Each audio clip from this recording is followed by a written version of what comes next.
RSL Insider presented by AT&T. I'm your host, Brian Dunseth. Quick turnaround time for Real Salt Lake, coming off a 3-0 loss tonight here at Rio Tinto Stadium against the Chicago Fire. Tonight, it was all about Marco Pappa. 3 goals to close out the match, his first hat trick, his first goal since the end of June.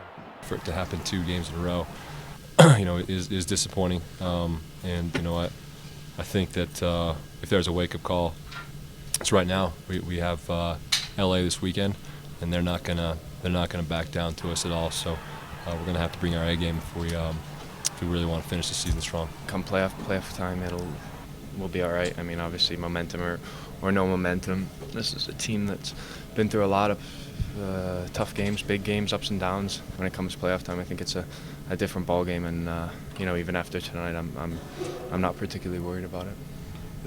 For Real Salt Lake, quick turnaround time as they face the LA Galaxy Saturday night at the Home Depot Center, boasting the return of Javier Morales. It was great. The fans were unreal. I think they'll stick around to see him.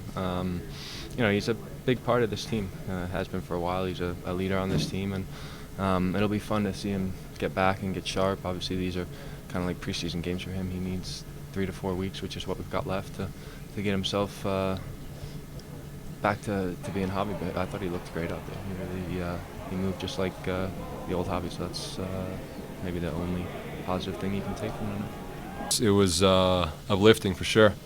He's been gone for so long, and to have him back on the pitch was great. I thought he did really well considering the circumstances. We're down a man. There's not a whole lot of space out there for him to maneuver in, and I thought he did really well.